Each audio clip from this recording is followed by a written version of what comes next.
औरंगजेब की कब्र को लेकर हुई हिंसा में नागपुर के महाल और हंसपुरी में 17 मार्च की रात का मंजर बेहद खौफनाक था।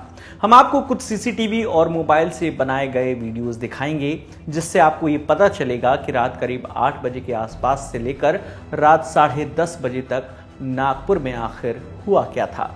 एक गली में भीड़ दाखिल हुई। उनमें से एक शख्स एक कार के शीशे पर 1-2 बार नहीं बल्कि 8 बार वार करता है, जब तक कि उसका डंडा टूट नहीं जाता।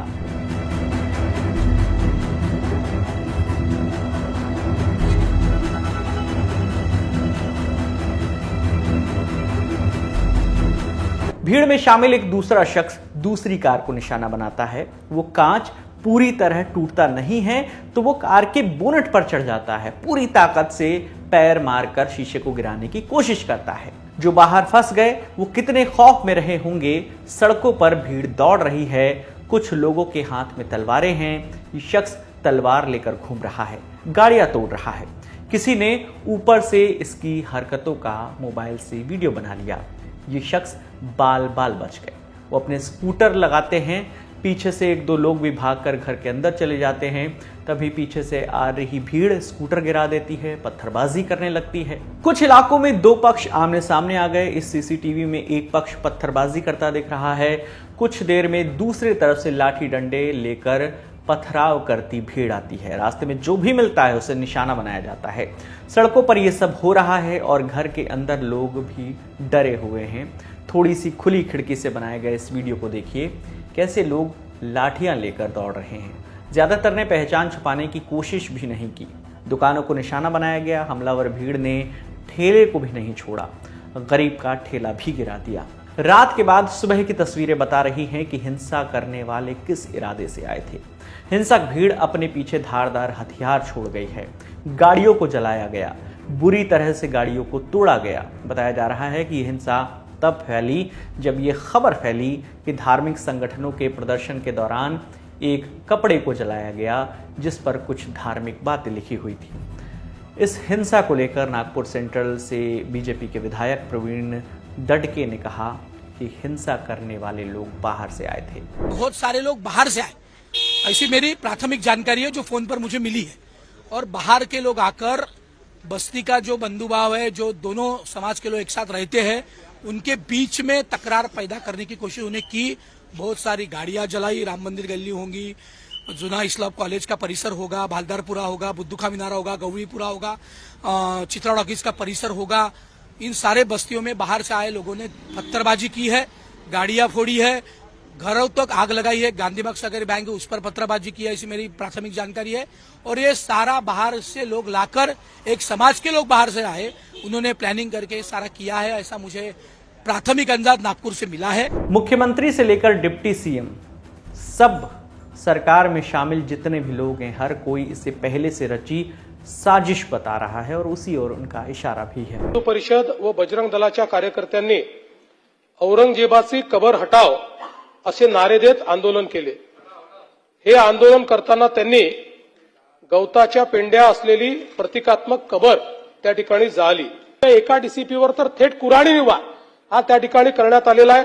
त्यामुळे निश्चितपणे याच्यामध्ये काही ना काही एक प्रकारे काही लोकांचा सुनियोजित पॅटर्न हा देखील त्या ठिकाणी दिसतो आहे। अशा लोकांना त्या ठिकाणी त्यांच्यावर कारवाई ही केलीच जाईल। कुठल्याही परिस्थितीमध्ये कायदा आणि सुव्यवस्था हाती घेण्याची कोणालाही परवानगी या ठिकाणी देण्यात येणार नाही। आणि मी एक गोष्ट स्पष्टपणे सांगतो, पोलिसांवर ज्यांनी हल्ला केला असेल त्यांना काय झालं तरी सोडलं जाणार नाही। लेकिन औरंगजेब की कब्र के विवाद के चलते हुई हिंसा पर विपक्ष सरकार को घेरने का कोई मौका नहीं छोड़ रहा है। विपक्ष याद दिला रहा है कि मुख्यमंत्री, जो कि महाराष्ट्र के गृह मंत्री भी हैं, वो खुद नागपुर से आते हैं। नागपुर आरएसएस का गढ़ है, आरएसएस का हेडक्वार्टर मुख्यालय नागपुर में है। वहाँ मोहनराव भागवत जी बैठते हैं। पूरा हिंदुत्व का, प्रखर हिंदुत्व का कुंबा वहाँ बैठते हैं। वहाँ देवेंद्र जी का चुनाव क्षेत्र है। वहाँ दंगे कौन कह रहेगा कि उसकी हिम्मत है? गृह मंत्री देवेंद्र फडणवीस जी है, मुख्यमंत्री देवेंद्र जी है। वहाँ भारतीय जनता पार्टी के प्रदेशाध्यक्ष बावनकुळे नागपुर से है और 4 मंत्री आसपास है। कोई हिम्मत कर सकता है? उनकी गैंग होगी, उनके लोग हो गए दंगा करने वाले। ये एक नया पैटर्न है हिंदुओं को डराने का, हिंदुओं को ऊपर अपने लोगों से हमला करवाने का, फिर हिंदुओं को भड़काने का और दंगा में उसको लाना है। ये जो चल रहा है औरंगजेब के नाम से एक भय और डर पैदा कर रहे हैं, ये महाराष्ट्र को और देश को खत्म करने जा रहे हैं। अगर देवेंद्र जी फडणवीस में दम है तो जो दंगेखोर है ना, उनको मखौका लगाइए। इलेक्शन से पहले आपने मराठा बनाम ओबीसी किया, इलेक्शन के बाद आपने इस पे जंग छेड़ी। 300 साल पुराना इतिहास आप आज फिर से उसको जागरूक कर रहे हैं, जैसे कि आग भड़के। आप लोग जनता को डिवाइड कर सकें। आज महाराष्ट्र में हाईएस्ट डेथ बर्डन है, आज महाराष्ट्र में बिजनेसेस नहीं आ रहे हैं, आज महाराष्ट्र में बेरोजगारी है, किसान की आत्महत्या चरम सीमा पर है, महिलाएं सुरक्षित नहीं है, लॉ एंड ऑर्डर टोटली चरमरा गया है। पर हम उन मुद्दों पे नहीं बात कर, हम बात कर रहे हैं औरंगजेब पर। नहीं, साजिश वाजिश ये नहीं है। देखिए, ये वहां की घटना जो है साजिश थी, तो मैं फिर इसका मतलब यही है कि सरकार सोई थी।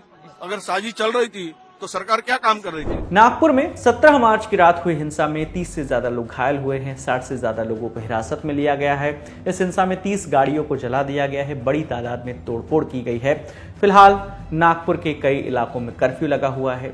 औरंगजेब की कब्र विवाद ने महाराष्ट्र की फडणवीस सरकार के लिए उलझन खड़ी कर दी है। एक तरफ हिंदूवादी संगठन है जो छत्रपति संभाजी नगर में मौजूद औरंगजेब की कब्र को हटाने की मांग पर अड़े हुए हैं। वहीं क्योंकि कब्र की देखरेख का जिम्मा आर्कियोलॉजिकल सर्वे ऑफ इंडिया यानी एएसआई के पास है, इसलिए फडणवीस को भी कहना पड़ रहा है कि दुर्भाग्यपूर्ण है कि हमें औरंगजेब की कब्र की सुरक्षा करनी पड़ रही है, लेकिन इसका महिमा मंडन बर्दाश्त नहीं किया जाएगा। उम्मीद करनी चाहिए कि इस विवाद के चलते महाराष्ट्र की शांति व्यवस्था को अब आगे नुकसान नहीं पहुंचेगा। इस खबर के लिए इनपुट दिया है इंडिया टुडे के योगेश पांडे और अमित भारद्वाज ने। इस इनपुट के आधार पर स्क्रिप्टिंग की हमारे साथी गौरव ताम्रकार ने। मेरा नाम विकास वर्मा है। देखते रहिए दिल टॉक। शुक्रिया।